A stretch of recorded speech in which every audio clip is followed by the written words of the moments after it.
check in. Penthouse suite, check in. When your feet hit the street, check in. Cause if not, shit get hot, you better check it in.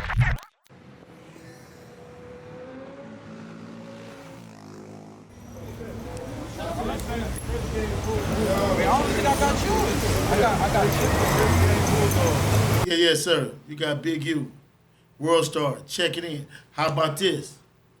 We finna give you an exclusive, straight from the hood. You dig? Burials and all that shit. A legend in this music, a legend in these streets, and a big name. One you can't go to New York without checking in with. My man, Mr. Jim. Thank you very much. You did? Oh man, how you feeling, big bro? Man, I'm good, man.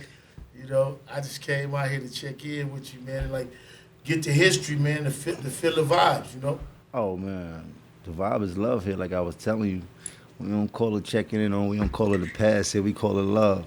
You could come get some of this love, or you could come and don't get no love. I don't know if it's gonna work in your favor, but we out here, we in the midst of Harlem. I said you was coming to New York, so I want to make sure I extend my hand as much as I can and roll out the carpet. So I wanted to actually do this interview right in the middle of Harlem. You know what I mean? As this is where we are. This is a dance studio we have for the kids, Go Hard Dance Studio. As you know, we very heavily vested into the kids, our community. That's a big part of what we do. We always give back, from the days we was hustling to now the days that we do legitimate business. So all that I could do in helping my brothers and sisters when they giving a big effort towards the kids is what I do. This is my brothers-in-law spot, and I'm always here with the kids, and we always having fun and things like that. So anytime I get an opportunity like this, I always like to bring the people here, let them know what we're doing and how comfortable we are in this community, and from all the love that we show to the community. And that's big. I don't know if y'all missed it, but we right here, Go Hard Dance Studio. And then, you know what I mean? He wanted to do it here. And that's what I do. I do 24 hours a day with my kids, helping give them the kids, giving back, focusing on them babies so I be able to have energy to deal with this ignorant shit on a regular basis. They come with these babies, genuine. They gonna tell you what they like, tell you what they don't like. Yep. They gonna tell you it didn't make sense. Yep. You know what I mean? Yep. They gonna say, I seen you. You know who checked me the most is I seen you on such and such. Yes. And the babies, then I gotta be like, you gotta tighten up. I gotta be careful on what I say and what I do, because when I get to practice, the 5 and 6 year olds gonna come tell me, you said this, coach. It's a dollar curse, man. Be careful. Yeah, they keep me in check. And once again, we right here with the legend in the dance studio, man. So listen, right here is where it started. But where did it start from you? Like, how did Street Nigga get in music, man?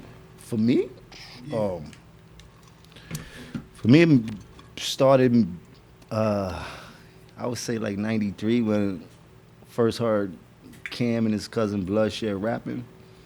And they were so talented at that time. It was like, wow, these niggas really need to be on records. Like, it was that early. And us being outside so early in Harlem, it's kind of a thing. Like, kids come outside at a very early age in Harlem, 13, 14, 15. We kind of navigate to the dopest parties with all the grown-ups and shit like that. So since 93, 94, me and Cam really been outside, going to the biggest clubs in New York City from the tunnel on down. You could, at 15 and 16, you could run it down. So from that age, just catching that fire of wanting to be somebody big because of the roads we were traveling in and the people that we was attracted to and the hustlers that was on the street of Harlem and shit like that. It was a natural progression for us as we got deep into the game, and as they got better with the music and we started understanding the law of the land, everything started happening in our favor.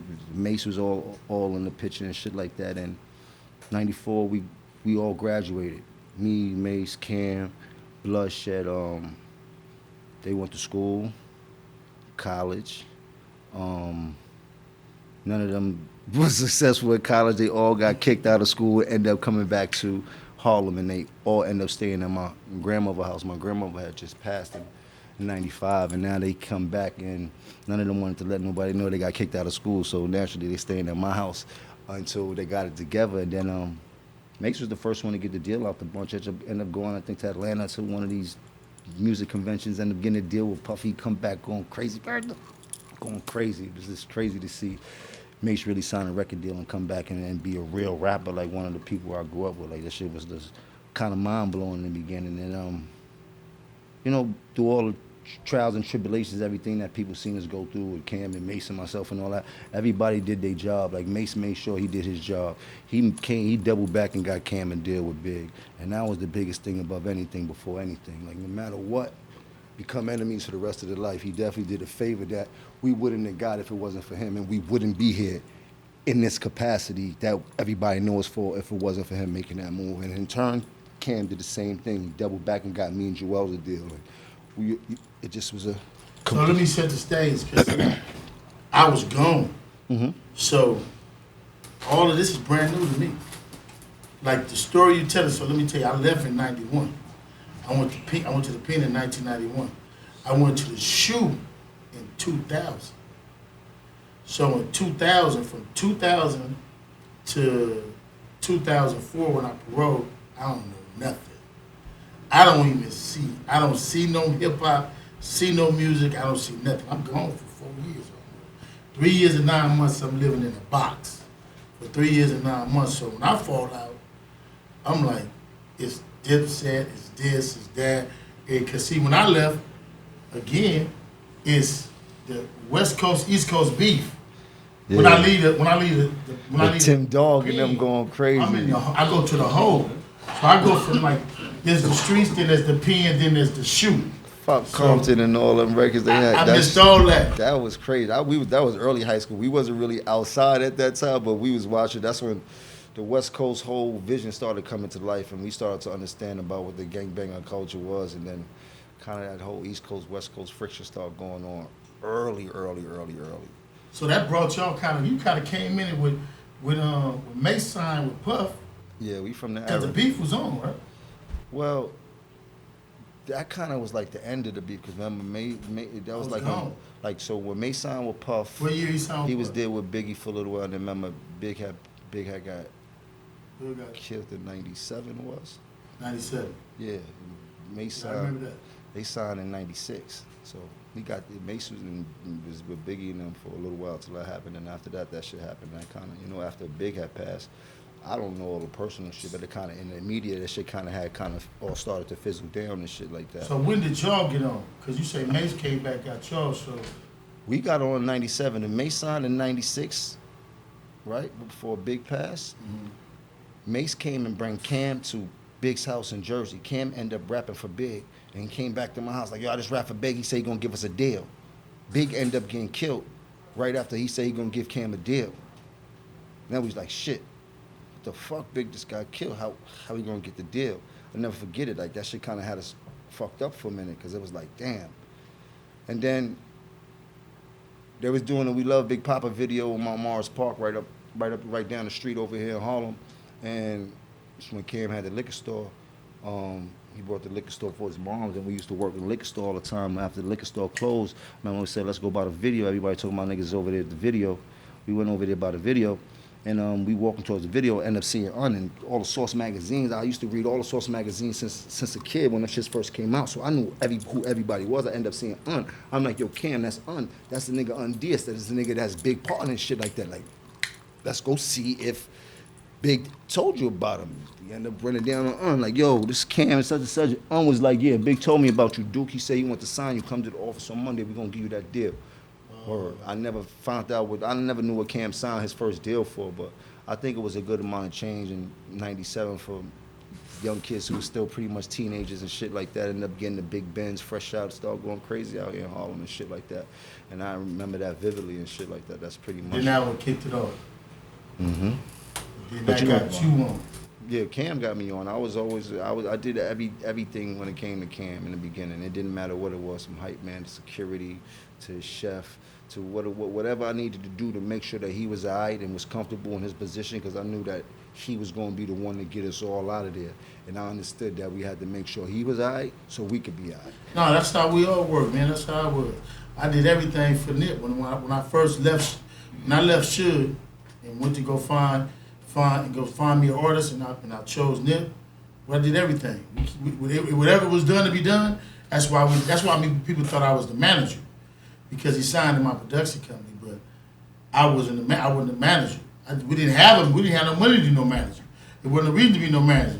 We was all everything. We We was the DJ, we was the box boy, we was the, everything that came to it. In the beginning, the first couple of years, it was just me and him until we started learning the law of the land and understand how the game worked and start seeing how grimy the game was. And we was used to pretty much all that. We gonna start bringing Harlem with us. Yeah. And we just start coming back and recruiting some of the most illest niggas we could find and start bringing them niggas around the country with us because we knew we was up against a war. If we wanted to make the money, we was gonna get into some shit. So we had to make sure we was covered all bases, and I was good at that. And y'all was how old? Cam was 19, 20. So we graduated in 94. We were 17, 97, yeah, 19, 20. May signed like 19, Cam signed like 20. We was fresh out of high school, so that kind of saved us from being all the way in the street, hustling, selling drugs, and playing with everything that Harlem had. I think we either got swallowed up whole, because Harlem is a very fast place at that time, and the money that people was making and the money that people was trying to make, I seen niggas getting killed all the time about the money. Like, it wasn't gangbanging at that time. It was about money, selling crack and getting money, cocaine money. You dig? Right when we got signed, it still was a heavy era of cocaine, and us signing that deal and the music saved us from the streets. I wholeheartedly know that, because there was no other direction for us to go in. Cam got kicked out of school for basketball. That was one of the dreams we thought that would take us out of here. That didn't work, so we came back. The next thing was having to hustle, which we had to do until we got to a situation where Cam got signed and we didn't have to hustle no more. But of course, being ignorant, we didn't understand the opportunity we had. Hustle started continuing in different ways because we were being ignorant with so much money and so young and so much power. Like, we was out here bugging.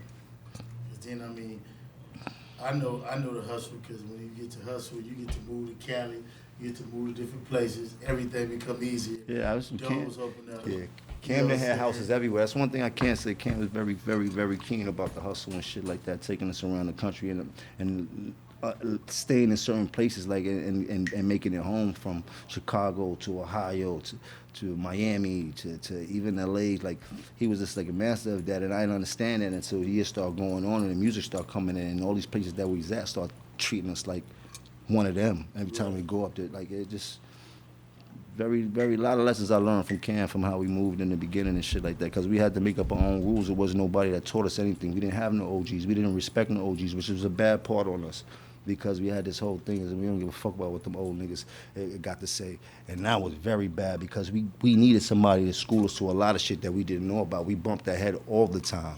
But because we had money, it made it feel better.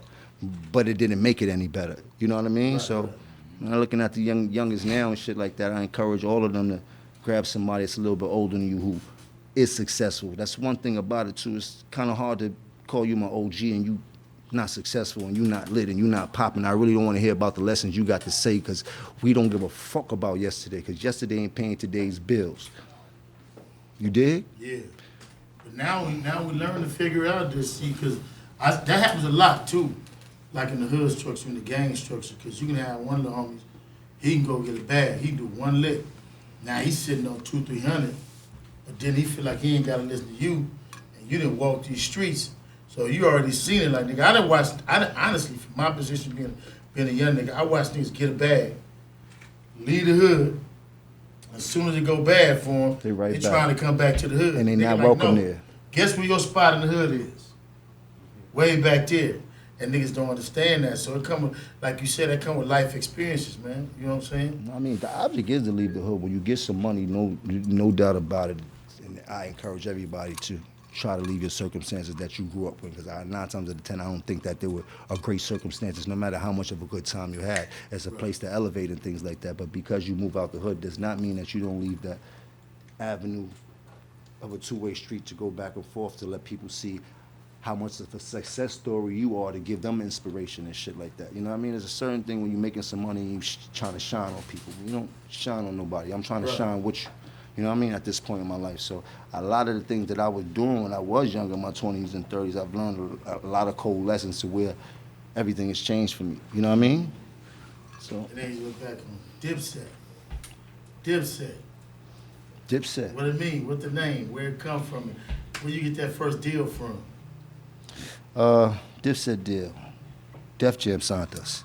Well, not Def Jam.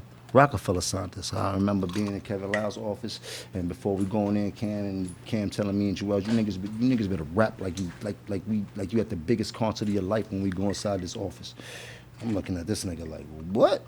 You gonna be rap for one man in the office? Like he like, man, you niggas don't play with me. And he was adamant. I'm like, all right, fuck it. We go in there, remember rapping for the nigga Kevin Lyles, all our records, Kevin Lyles, like, all right, we're gonna give you the deal signing right now and shit like that. That's how smart Dame was and shit like that. Dame let us do that whole play. And right before the deal got signed, Dame called downstairs like, those are our artists. So just switch the name from Def Jam and put Rockefeller there. Thank you, you made the deal easier for me anyway. It took me 2 weeks to do it, some fly shit, and y'all did it in one day. Cool, thank you. I'll take that, and y'all take the overriders, y'all do as the over company, and Dipset got signed to Rockefeller. I was like, damn, that nigga's cold. Dang. Cold. You dig? And so we know Dame since we was 6 and 7 years old. I know Dame pretty much all my life, so. You know what I mean? I've witnessed how smart he is, and sometimes being too smart for his own good, but hey. Everybody got their own shit. He's a visionary. I got a lot of respect for him, bro. I got a whole lot of respect for how he's doing. I'm supposed to link up with him too when I get back home. I mean, you know, with everybody. I'm just moving everybody. But I was talking to you earlier about the first deal, Jen. I know you had, because I know people don't really understand your business. You know, like, because you get your gangster, then you got your business, but your business is so phenomenal. And I remember when I first met you, you don't remember when I first met you, because I don't think you knew who I was.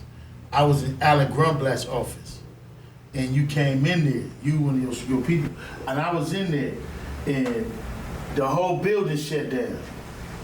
And it was like, Jim coming. They shut the whole building down.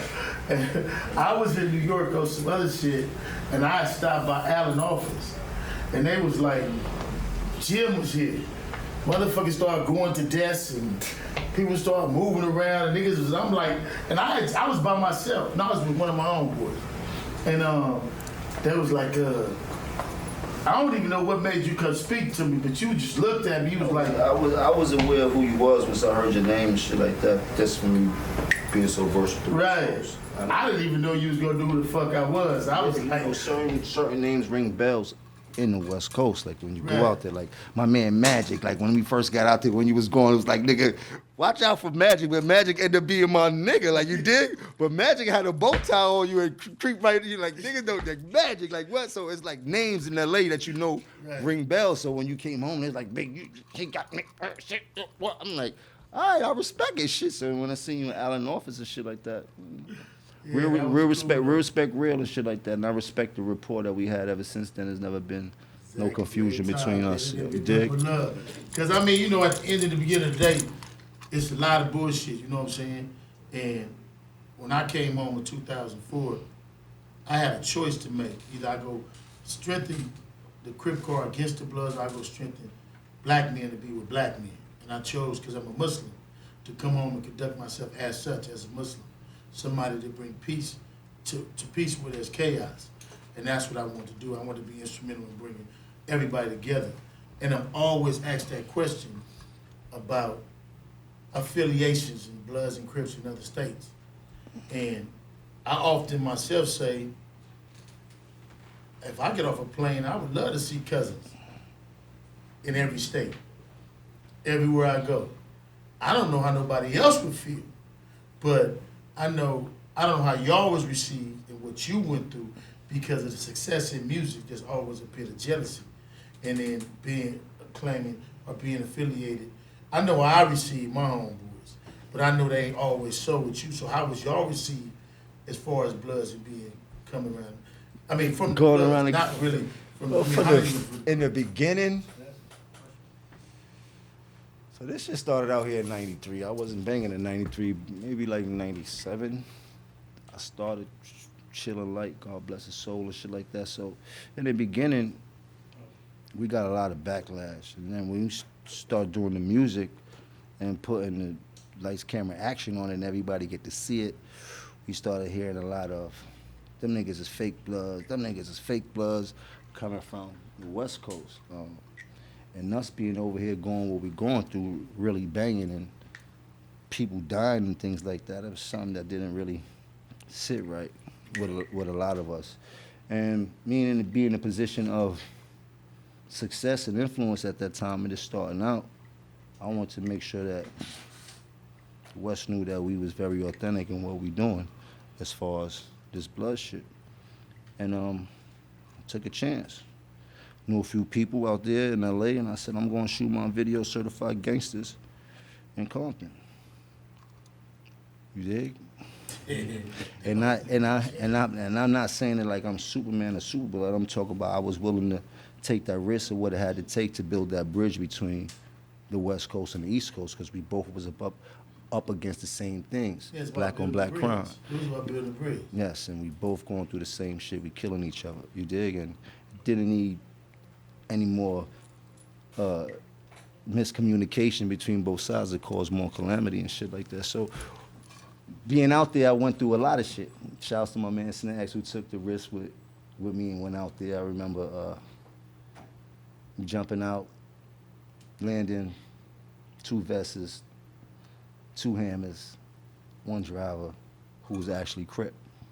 So in the beginning of my navigation through the West Coast, it was a Crip. I don't really want to say his name because I don't know if you want people to know about, you know what I mean? But there was a Crip who introduced me to the most influential bloods that I needed to know at that time in all of the blood neighborhoods from Athens. Who the homie we just talking about? Yes. Yeah, he'll love that. Posey, my man Posey, man. Posey back in Shouts to Posey. I haven't seen Posey in a minute, but Posey was the Crip that took the risk on taking me around to all the blood neighborhoods and introducing me to all the real rights that I needed to know in order for me to be moving around on the West Side the way I would like to. You know what I mean? And I mean, Athens Park, Nickerson Garden. Shouts to Fort Ben, RP Fort Ben. I remember him taking me to Nickerson Gardens also. Like I was telling you, that's one of Game's best friends that I met when I went out there to the West Coast. Like I was telling you, I had birthday parties inside of Enterprise Park, and if you don't know what Enterprise Park or who Enterprise Park is, back then you could do some research and shit like that. This is early. This is 03, 04. Like I've been outside for a minute. And just remember coming to do the video, and in the midst of doing the video, meeting certain people, and somebody linked me up with Booyah Tribe, RP the Gangster, and they took me in like the legend. They took me in like the blood brother I am and shit like that, and they told me, you want to shoot this video, just tell us what you want to do, where you want to go inside their neighborhood.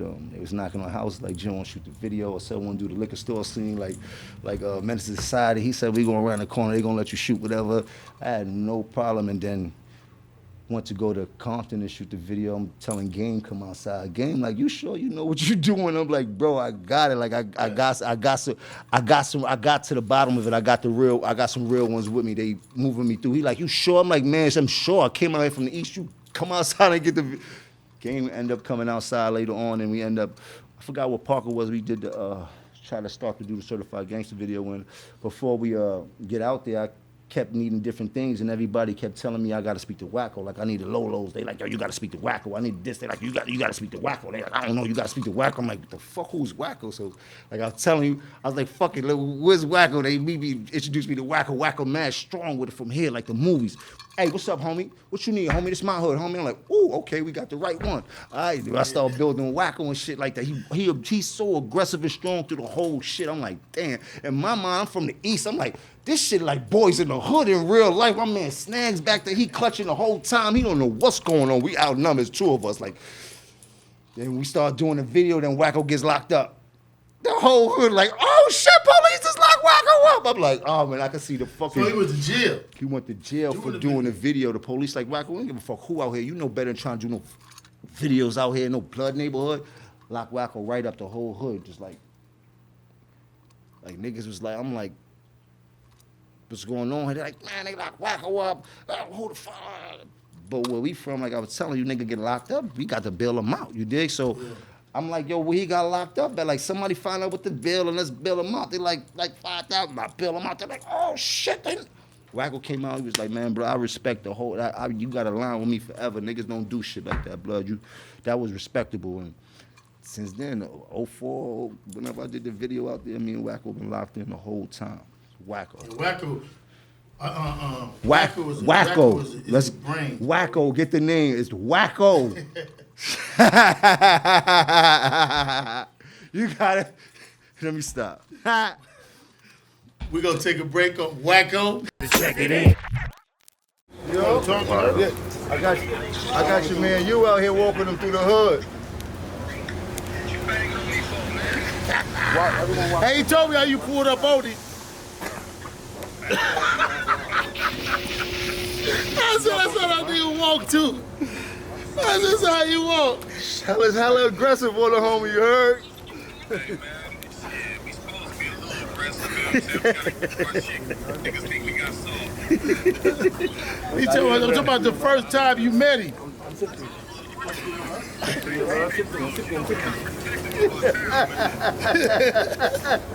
I said that sounds just like him right there too. No, man. Come a long way from now. Definitely a long way. I was telling him, man, the line of respect and the love is there, man. He doing his check-in show he got on Worldstar, so I told him to come to Harlem and do the interview. We ain't going nowhere else up here in the city. So now I'm walking him through the hood, through the projects and shit like that. I just want him to show the project stuff. So this what happened? Y'all gonna give us some money? You already? But all of them is high floor. Nigga gotta make a whole nigga gotta be a different kind of nigga to make a name. You got 13 floors of different motherfuckers to make a And it's like 20 apartments, like 10 apartments on each floor. How many Right, days a week do you get? Nigga, the whole family gotta get a fame. And this will go down. This playing and shooting and scrapping every day to this day. How you make a name for yourself? Whether you do basketball or you was firing, tough, firing, or you was getting money. You heard? Wasn't no in between. And then you had the spectators that just knew everybody. That was one of those categories and shit. Like nigga, this part when I first moved here from the Bronx, I moved with my grandmother. She moved to Fifth Avenue. My cousin Doe lived in this building right here, nigga. I'd be scared to come outside and just come to this building, nigga. That's about less than 100 steps from the avenue. He used to come outside and come get me. And one day he said, I'm not walking through the projects no more, nigga. You fucking the fuck out. You heard, Tez? Yeah. I used to be nervous as You going straight on this? We going to the park. I used to be nervous as hell walking through this shit. I got you. We out here in Brick City. Remember, Foster was notorious for a minute, bro. You just really couldn't just walk. We take you to You the couldn't walk legendary through this shit like that. We headed to the Kingdom. Millions was made right here. But this Legends was made. one of the biggest Legends was basketball killed tournaments right also here. in the city. Well, it used to be. They just started. Shout out to Michelle. She just started it up again this year. Shout out to Queen of Harlem. This is Kingdom. Queen of Harlem. She just started sponsoring the whole new. Because the shit had fell off because of the violence and all that. But you know, Queen of Harlem, she got a lot of brothers out here that love her, so she Yeah. put a play together and Got it this back thing together. back jumping again. She definitely do a lot for Harlem. too. Special thing for the youth and all that. So yeah, this is Drug Dealer Central from the 90s. All the biggest drug dealers used to have teams in here, lined up in this shit. Big weed blowing, big jewelry, lot of money, dice games, everything out here. You heard some of the hustlers used to play during the court, like Jim Ice. That nigga Jim Ice was vicious out here. And you ain't want to play with him off the court neither. Like, So it's the court of this is legendary status when it comes to Harlem and shit like that. I mean, for the whole Harlem and shit like that. It's legendary.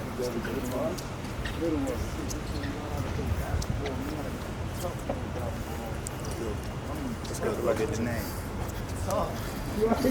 Checking in, you know what I mean? Live and checking in. You did? With young Capo.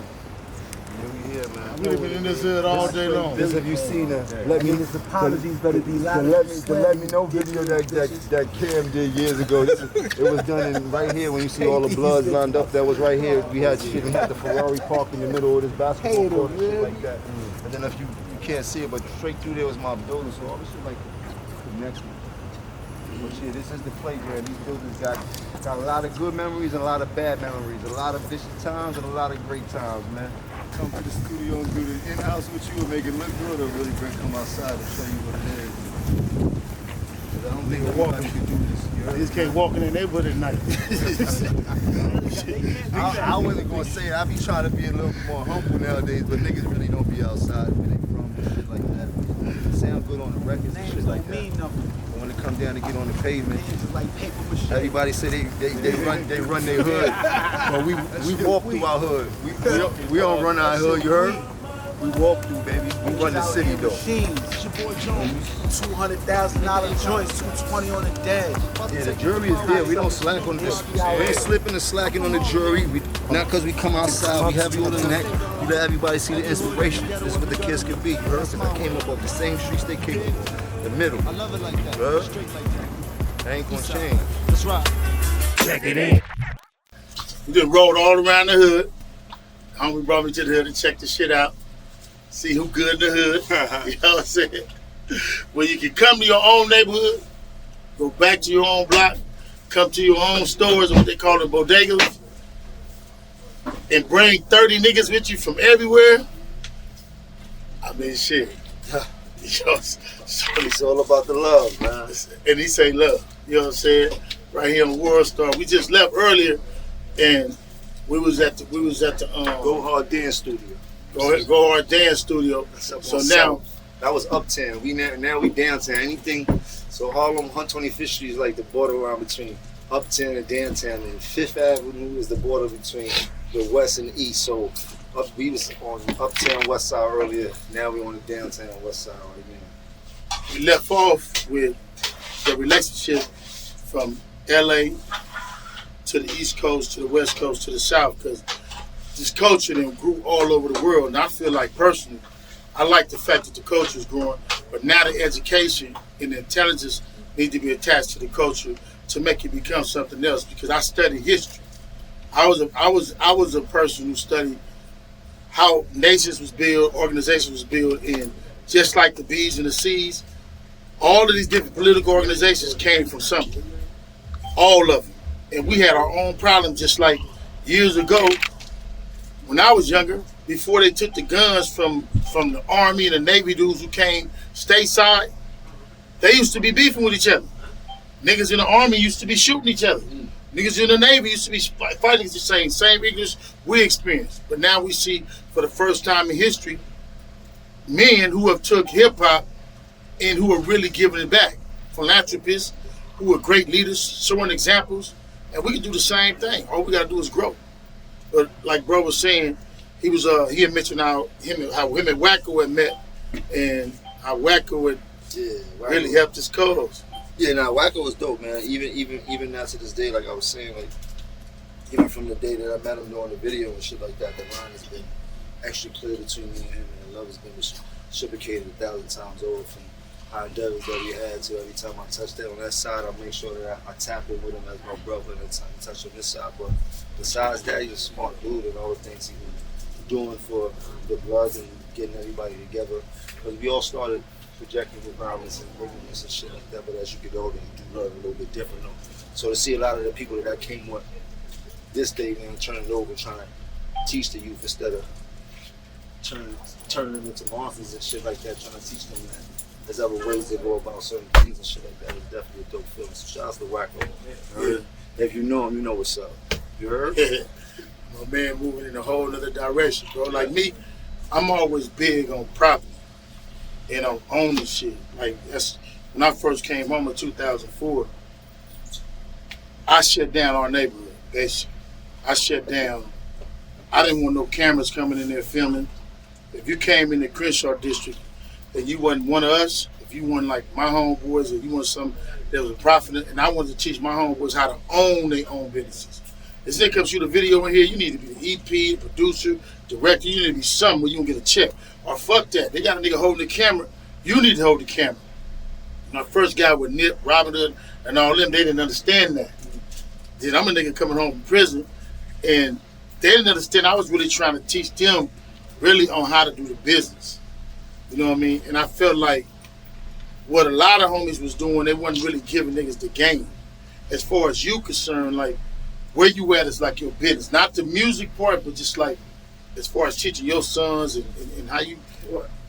Everything that I do, I make sure that my son is a part of, or I make sure my son helps me out, or make sure he knows what I'm doing, so in case I need his help, he's always there.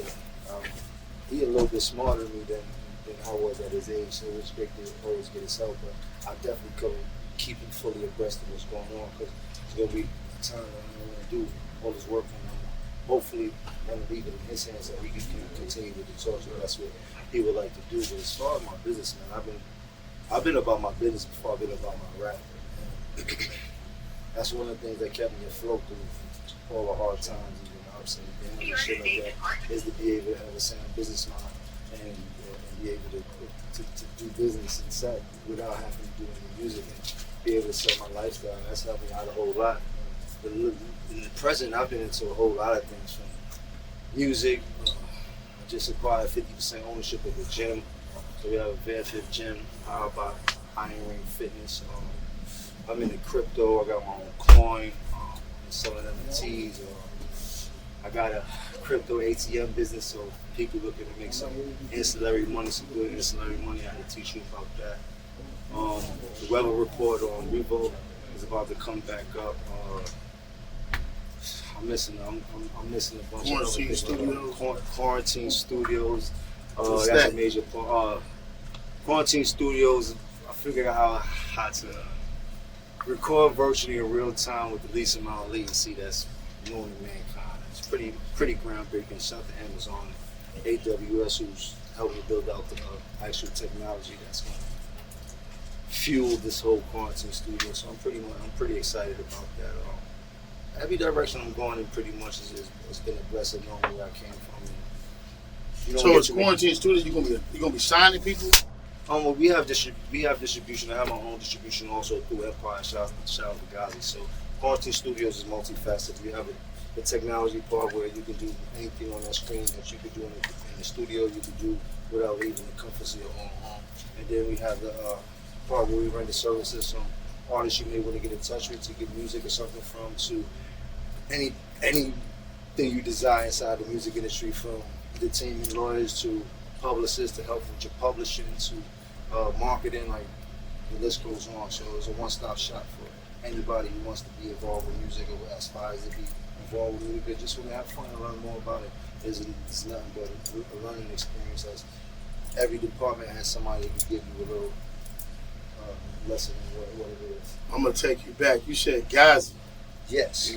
Yeah, man. When we was chopping up earlier, he was talking about how your relationship with Gazi, and if you could just kind of like get a people like how you first started with Koch. I first started with Cam with Diplomats from not getting the deal I wanted at Rockefeller and Def Jam, and me and Cam coming together like we might as well do an independent.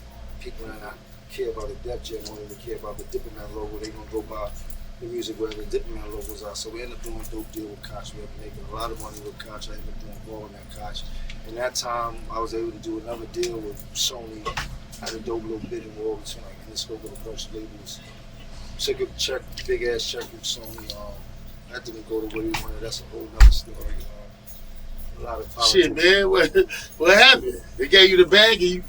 They gave me the bag. It was a fortunate and unfortunate situation, but life comes back in circles and shit like that. So at that time, they gave me the bag. They ended up doing some type of business with Jay, and they felt that it was best that they do business with him as they do business with me. So after my album had dropped, they gave me one sheet of paper one day in the office, and it was like, "Yo, you sign this paper, you don't owe us nothing at all, not a dime, nothing. You keep all the money yourself." I was like, "Shit."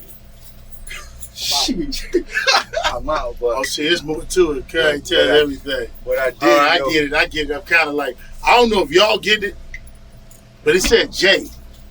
So I told you I was gone, bro. And at that time, I was gone. At that time, there was the whole back and forth between Rockefeller and Dipset and all that type of shit, which we don't have to get into. But the people already know what it is. So at the tail what year was it? 08, 09, something like that, 07, something like that. So at the tail end of that is where I ended up getting the deal, and that didn't go the way I wanted, but I thought it would be beneficial that I got a shitload of money and didn't have to pay in every bag, and I could go do what I wanted to do. But what I didn't know, I was kind of getting boxed out at that time. So they gave you the bag. Said, see you later.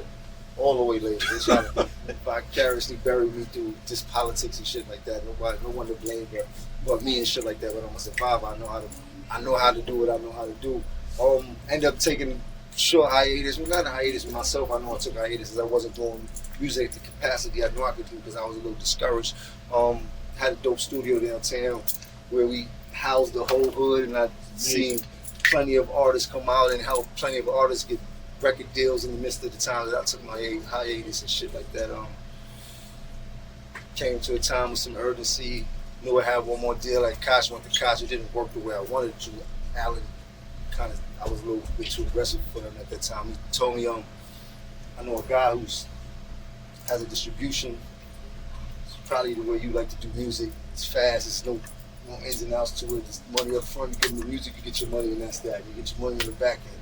I'm like, cool. He introduced me to Ghazi. Came in New York, did the first deal. The rise of Empire. And then, shit, that's been like 9 years ago, and I've been with Ghazi ever since. From the first check he did me to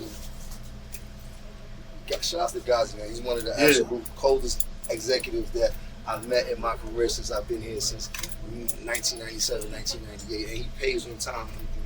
He does not sham the money. He like to spread love, man. I've made and another thing, shitload of money with Ghazi.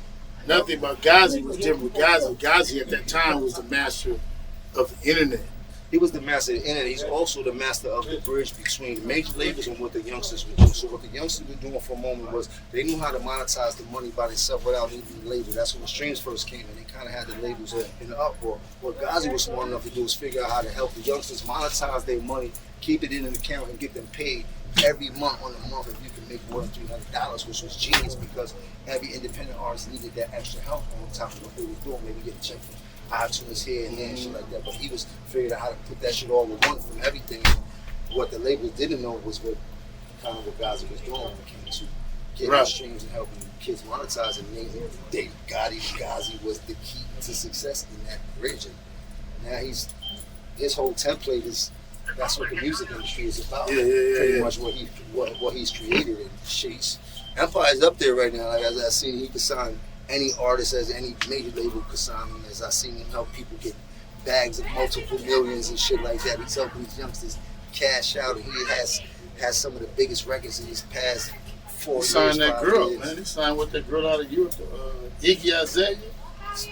I didn't even know he signed Iggy. He signed Iggy. He got pretty much. He signed a lot of great artists that have a lot of fan base, like T.I.'s to all the new artists. Filthy's over there, like. You think any artist you can think about that pretty much is out there that's successful on the independent level is probably signed to Empire. I mean, a lot of them. Like I think he has a roster of over 3,000 artists. So imagine that music streaming every day. What's your biggest song, bro? Like to you, what was your biggest song? And then what song did you think that you wanted to get? Like in your message, what was your biggest song? Because I was talking Ice-T. To me, statistically, Ice-T biggest song. My favorite song. What was your favorite song?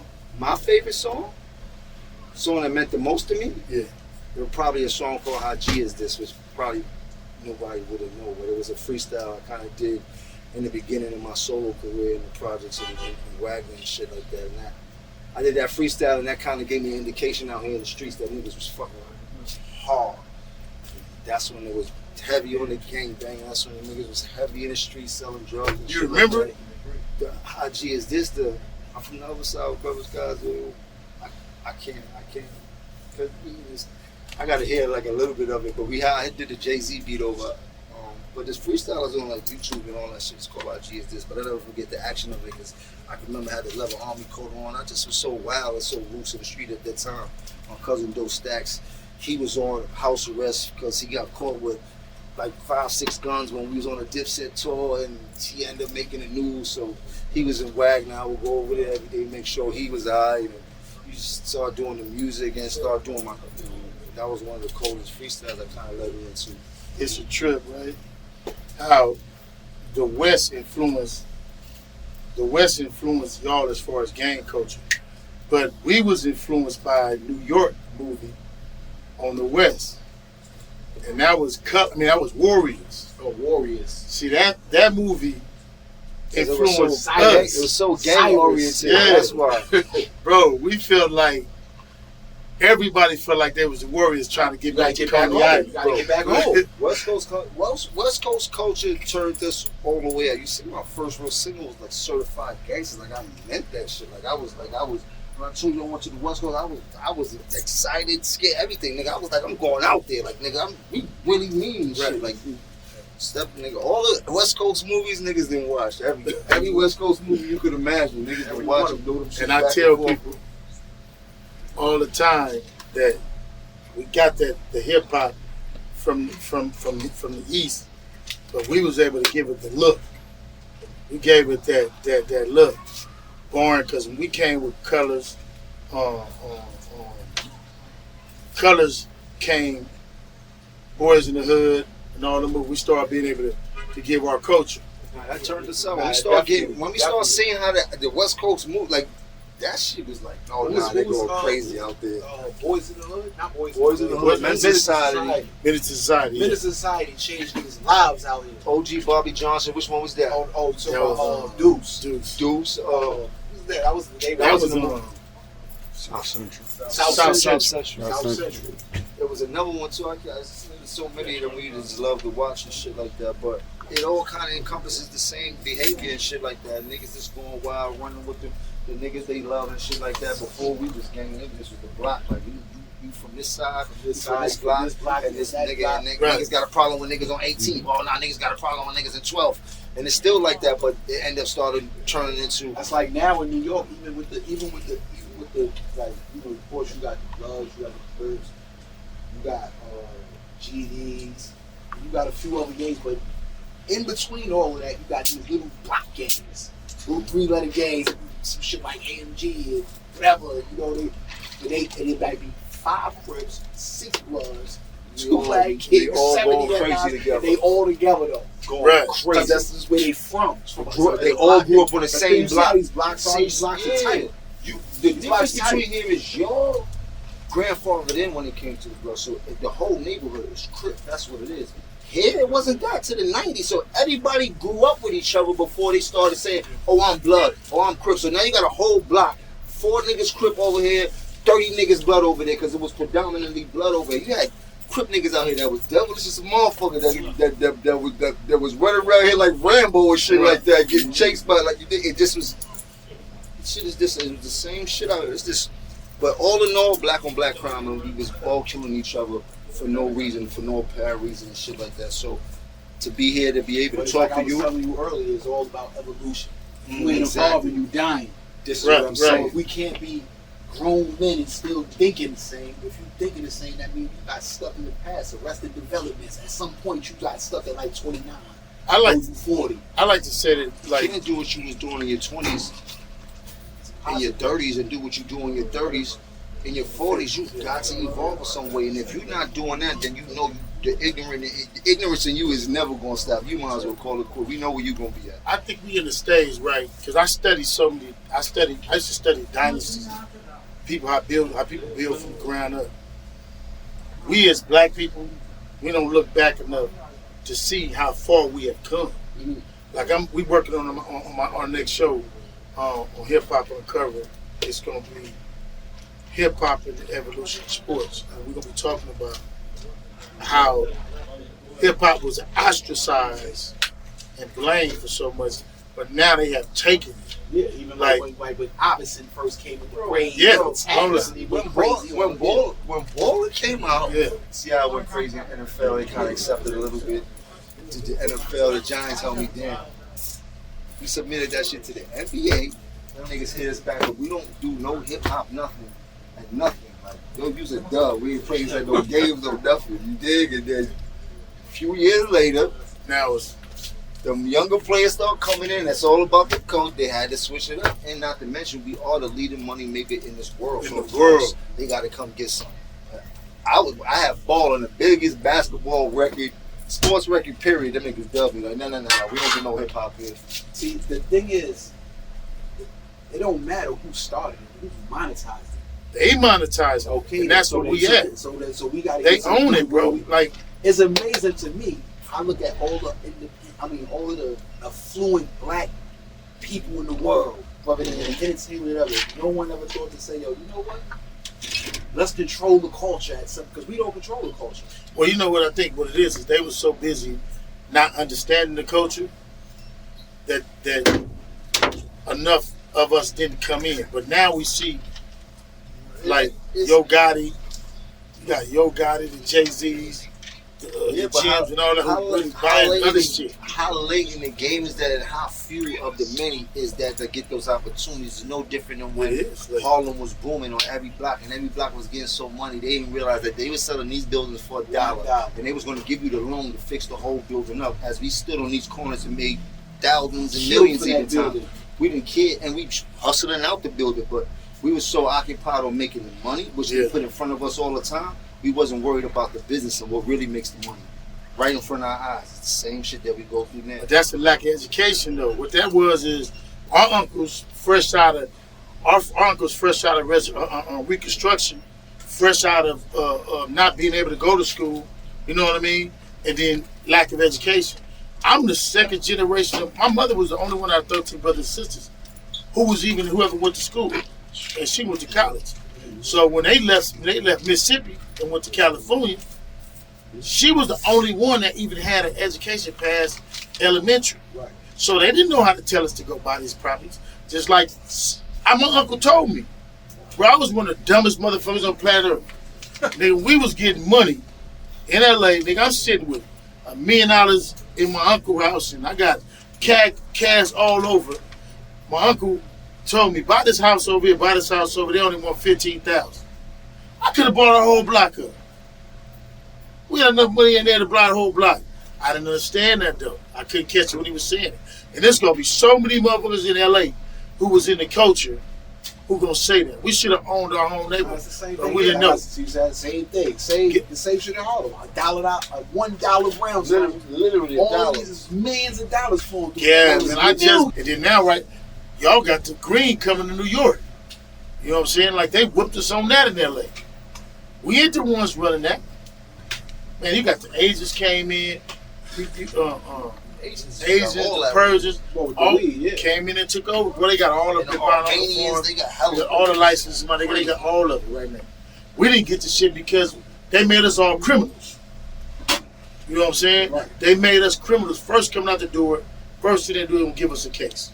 100%. Once you become a felon, you can't do shit. But they do have these social equity programs. I will say that in certain states they got these social equity programs, like people that have been convicted of the marijuana crime. They offering a chance to actually. That was all cap in California, though. I'm gonna tell you. Nah, there's a few. I know a few people that actually. Well, let me tell you what they did. They give that to you, but they don't give that to you with no finance. So you can have a whole license, but how you gonna open up a dispensary if you don't have the money? No, let me tell you what they did in California, brother. That's what they did. They opened it up for the social equity program in California. I was on top of all that. They opened it up for 200 people, right? It was only gonna give out 200 licenses within the city of LA. Then because it can't be social equity in the suburbs or in Beverly Hills, because it was the social equity program was supposed to be to benefit people who was affected by the war on drugs, targeted areas. When they set the program up, the people who was running the program, they said you had to apply for the license. Go through all the steps, apply for the license online. They went in and tweaked the internet. Right. So all the black people who really should have got it, applied for it, didn't get to apply for it. They had all the different people, the Asians, the Persians, tweaked the system. So on the internet, out of the 200 licenses the people applied for, it was only 28 blacks.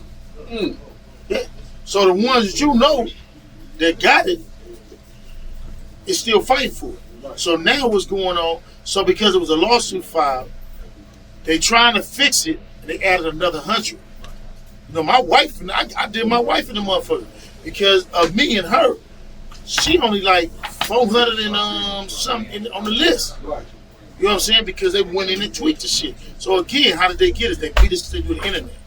You know what I'm saying? They went in there and tweaked the shit. They knew how to. So what? They got the motherfuckers who's the politician running LA. What I'm telling y'all is, when they come out here, don't fall for it. Because they whooped us with it in LA. Right. All the licenses, all the grows and all that shit. They literally whooped us with it. That shit is out here and it's already shut. If you ain't part of it already or got your ways into it already, that shit is already swallowed up. It's New York City, big business. It's See, they probably did y'all the same way, bro. They whooped us. It's a cookie cutter approach. Once it works somewhere else, it's gonna work here. And it was way more loose. It's way more loose in LA than it is here. You know, this is New York. Everybody want to get paid, so they not like none slide. Yeah, they tell you, look, man, I bet you got them social. You look at the social equity program. Damn the part about them saying you need the money to build it out, right?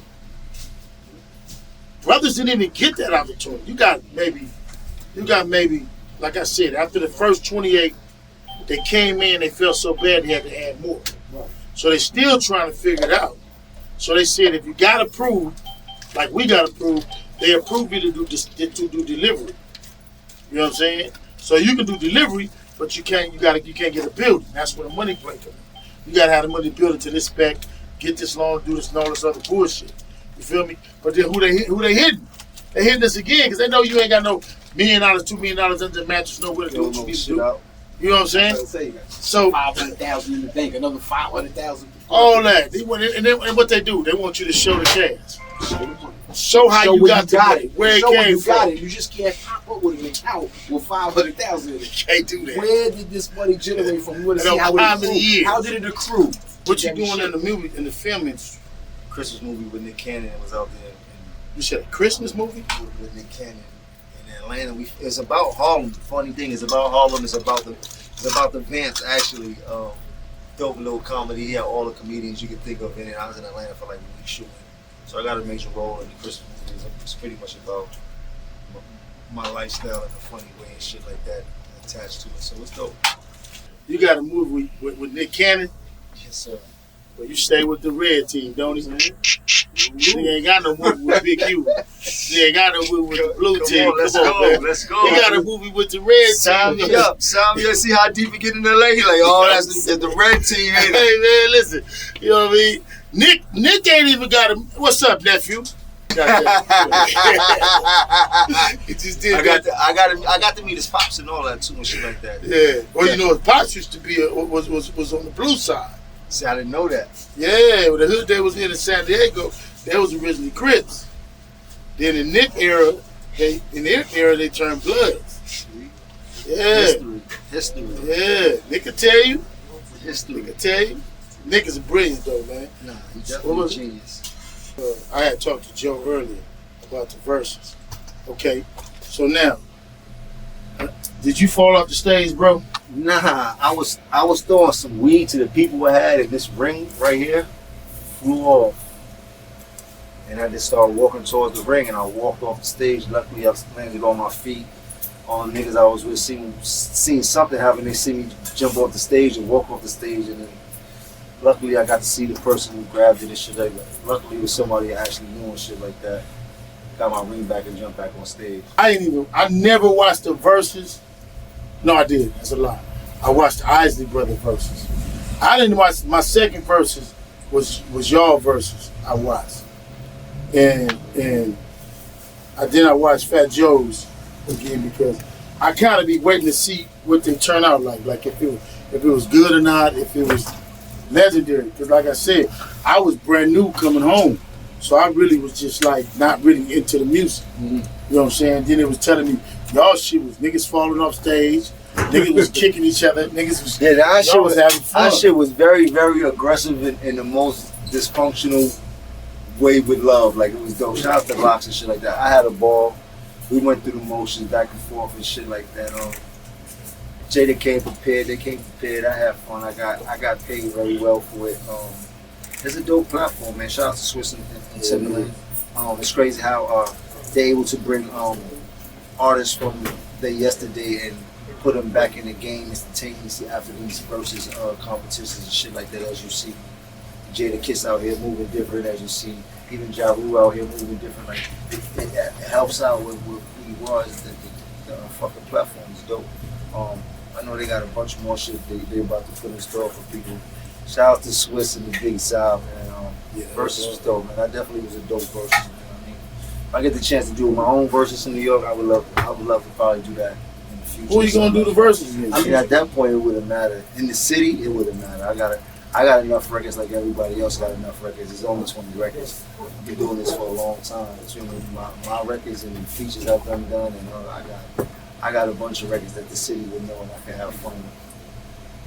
What's the next move though for Jim though in this music though? The next move in the music? Yeah, what's the next move? I mean, who you got? All right.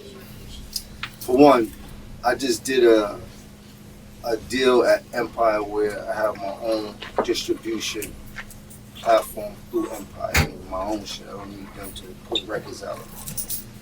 Big shout out to Gary, budget and all that shit. So now I have the ability to distribute music and any music I want and shit like that. So, yeah, like a baby Empire under Empire and shit like that with the likes of pushing the artist up if he does catch a buzz and getting. I'm waiting for Worldstar to give me one of them. Shit, they said they got it. That's how you got to set it up. And Yeah, shit I'm like just that. waiting on Worldstar. Where that camera? Because people like us are too close, I'm waiting too close to on the, Worldstar. too close to the artist. And me too. I mean, like, Worldstar, where you at, Jim? Right after y'all do his thing. Tell them what you got, Jim. They ain't hear that shit. I need to kind of do like an incubator deal for him. Like he give him his own distribution where he can sign artists and give them distribution, and hopefully they start to catch a buzz. And when they do catch a buzz, he can sit down with y'all now, help the artist catch a bigger buzz, using your resources up at Worldstar, which will help bring the artist to a fair share start. You heard? But that's what it's about. And not to mention, and I'm doing 5 albums, 6 albums simultaneously. We got the Bird Gang album slated to come out in November. I got the Lobby Boys album with Mano supposed to come out in December. I'm also in the midst of completing a Latin album, which I got like 16 records of some of the dopest Latin artists. I got a whole record produced by Young Berg and shit like that comes out for Valentine's Day. I got a whole record produced by Scram Jones. I believe that's it. And shout out to my nigga VL Deck. I'm doing an artist album with VL Deck. It's artists from down south and around. He's pretty dope and shit like that. So And yes, I'm working. VL this way, you heard? that way. Hey, look, there's a story behind that, right? I was telling Jim in 1982, I got kicked out of California, so I go to Chicago. So I went to Central Junior Hall for a bunch of shit. They kicked me out of Chicago. Kicked me out of LA. Released me to Central Junior Hall, sent me to my pops. I've been to school in Chicago. I'm going to Harlem High School. I get there, they ask me, I go the first day of school. I got some fresh starts, 501s, with the blue rag out of my pocket, with the penalty ironed up. I get to school. They ask me why I'm dressed up like I'm going to church. I mean, this is before anybody knew anything about the West Coast culture. They just like, what the fuck is that? And I'm like, man, I'm a Crip. And they like, what the fuck is Crips? What the fuck is Bloods? I'm like, damn. Then these niggas get to asking me about Michael Jackson. Do I know Willis and Arnold? Do I know how to skateboard? From Hollywood. Like, I'm like, man, I'm not gonna do no motherfucker. Then they asked me, nigga, do you know how to surf? What you talking about? I said, all right, well, you better learn about your B's and C's, because you motherfuckers ain't no Disneyland, motherfucker. I don't go to Disneyland. And when I do go to Magic Mountain, we go to fight. But the story is, so in LA, we throw up neighborhood, and we do this, and we do this. Like, that's how you represent where area I was from. So I cause so much conflict because that's throwing down. Like, if you do this, to us, this is an end. So that's what that stands for, end. In this neighborhood. Mm-hmm. So out there, this was a VL. And if you threw that down, that was this. What them niggas laying down on me so hard. The fuck is that, nigga? You better put this shit. Then the nigga have to learn, and that's what CHECC'N-IN is, because you got to know what's going on in every city you is. You know what I'm saying? And that was like my lesson. Like, then you can't turn your head to one side, can't turn to the other side. You know what I'm saying? And really learning culture. Now, when we first landed, the first time we went to Chicago, we landed in Chicago, they said, man, listen, man, we from Harlem, we I had any way you wanted where I had. They said, man, you got to keep that thing straight or back. There's going to be drama out here, man. It's gangs on either side. You wear that shit to the right, that's this gang. You wear that shit to the left, that's that gang. Like, you wear that shit to the front, that mean it's action. You wear that shit to the back. I'm like, oh, y'all got hat rules? Shit crazy in Chicago. Fuck it, I ain't wearing no hat. On point. I mean, because I felt like, because at that time, you had to learn your laws. Right. You had to know the law of the day. You had to learn, I can't remember everything. I don't want to say nothing wrong, but I think you had to learn your law of the day. You had to know certain greetings. You had to know how to, encounter your sergeants. I think they had sergeants, lieutenants, and they was like, man, what y'all got? So we got nothing but OGs, big homegirls. Little homegirls. Big homegirl. He said, Little homegirls. big homegirls, little homegirls. OG. What you mean, Lieutenant? You're fancy out here. Who are you? Like, nigga, I'm a tiny loaf. I'm a first generation. Like, you know what I mean? Like, But that's how it was out tiny here. loaf. We so, like I say, man, we so in a different place now to where when you see dudes now, you gonna see 4 Bloods, 3 Crips, niggas from all kind of Like I shit said earlier. that's gonna be moving. And they got They're trying their to get own to the thing. band. And they got their own And that thing, shit and is- they calling it something else. And Now they calling it, they still where they from, but they just this they click. Like, But nigga, this see, I my nigga. I don't know about LA, but I know here. Yeah, supposedly is blood on crib beef, but it's really blood on blood beef. More bloods beefing with each other than they see a crip and walk by. Like, man, I got problem with the homie on 18th Street. He from this side. Man, I'm riding up there, I'm going crazy on him, nigga. Like, it's blood on blood crime. Like, it's like that shit is the shit that be amazing me. Like, nigga, what we doing here? Where's the opposing factor at when we going at each other every day is a beef between the blood set and shit like that. Like, that's that's the straight. major beef in behind the wall now with the homies and shit like that. It ain't really no outside external shit. Is all that shit be internal. I can tell you set this, shit. man. LA is a little bit hotter than it normally is being, but we progress, and a lot of dudes is moving in great directions. And I'm gonna tell you too, because I feel like it's black flight. But listen, I gotta hit y'all with this rapid 6, right? So we got 6 questions. I just landed in New York. Where we going to eat at? I'm not a big restaurant dude. They gotta take me to eat. What time is it? You see, I just had a chopped cheese from my Where we going 2 to o'clock. I deli. just landed in New York. In 2 Harlem? o'clock. Where we going to eat? If we go a black, you want. There's a difference though, because you got New York. Y'all gotta There's a few tell spots. me. You want There's a black? few spots. I'm gonna ask you: do you want black or do you want downtown? Who you into? Maybe you white on Felice, you white on Mr. Chad. Oh, you want to come uptown? I don't know what you want. You got Melba's, you got Melba's up the block, you got Sylvia's, you might want chicken and waffles, you might want There's so Jimbo, many different or you might want to go options. to You the gotta figure out what you 24 want first. fish spot. The fish spot fire, fish spot but is it be fire. crowded You can't most leave of the without time going and to shit fish like that. But it's 24 hours, you fish can get spot? at any time. 125th Street, Fire, fire. I gotta come over there and go see the court. I want to see what you going. The east side got all the Spanish food, so if you want to go to Cuchi Fritos, get Los con Pollos and rice and beans and all that type of shit, that's all on the east side, all up in the heights and shit like that. Now, if you want to go to DR, we take you up to the heights and you go get all the Dominican food you need and shit like that. All right. Where we going shopping at? It depends. Harlem is a shopping playground. You go to 3rd Avenue, 125th Street, 145th Street. You go to Bronx, 3rd Avenue. You go downtown, take it to the big shots like 375, like Patron of the New, like Prada Store. What you want to do, it depends on what type of drip you talking about. You dig? Is they don't the shopping. Streetwear The shopping is designer. extensive. Okay. You can do whatever. That's a hard one. What you playing in your car? What's on? Not the radio. What you playing in your car? What's the number? Right now, Right now, what what's I was just playing sports, drug, and entertainment. Can shit with him and the Philly niggas. That's one of my hardest verses. I'm gonna keep it funky. You can ask niggas that drive in my car. I even play my music, and the only 2 albums I got on my fucking shit is Nip album and the Drake album. And them shits just run. And The this new shit- Drake? No, the last Drake. And them shits just run. But the Nip album just run as soon as I put my phone on. Nip is with me, you heard? No bullshit. I see niggas be, hold on, I got it. Now we gotta pull out receipts because niggas be thinking I'm jacking like, oh, now he gonna say Nip because Big U was there. Nah. Let's get to it. Where the fuck is the music at? How y'all do this shit? Music.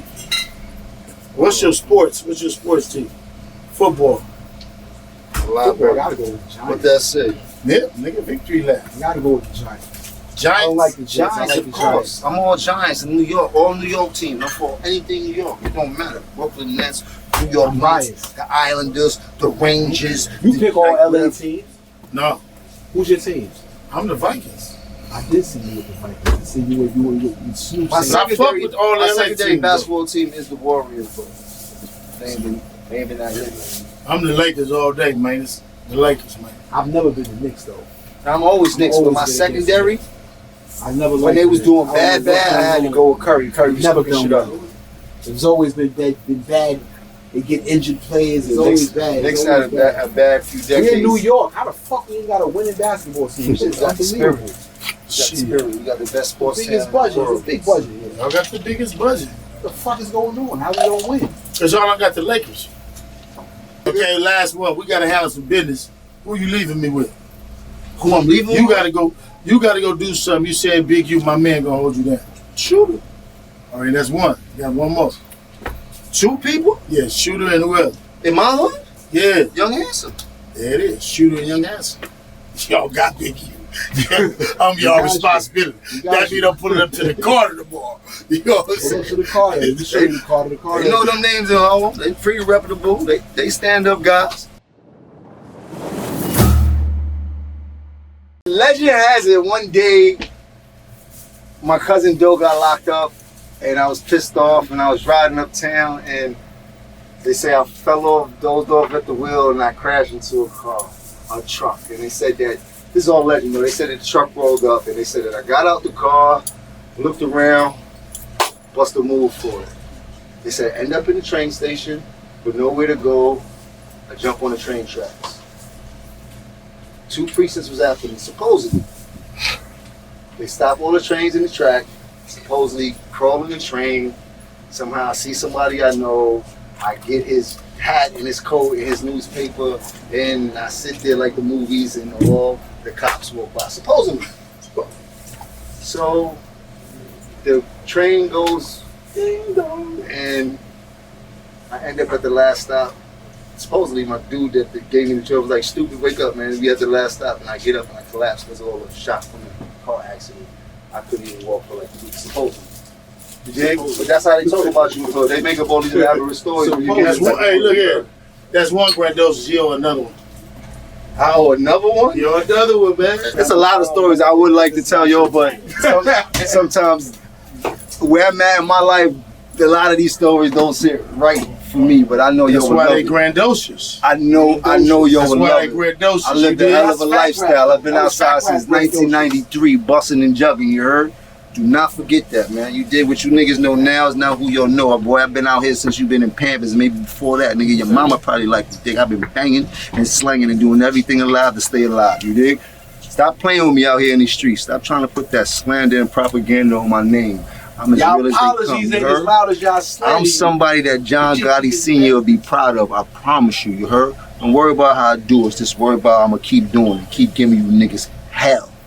The bag is up. It's been up. I know how to get to the money. You heard? I'm fast with it, Jack. Stop playing with me, you heard? You don't want me to go back to yesterday. That's not the guy you want to see. What I'm trying to project is something positive. No. I'm trying to switch it up. So get with me. We can make a lot of more money than we did back then. You heard? And that's checking in with Jim. Yeah, man. See, what y'all don't understand is you got to check in, man. Everywhere I go, I check in, man. No, I don't get checked, I check in. It's a big difference, man. You gotta really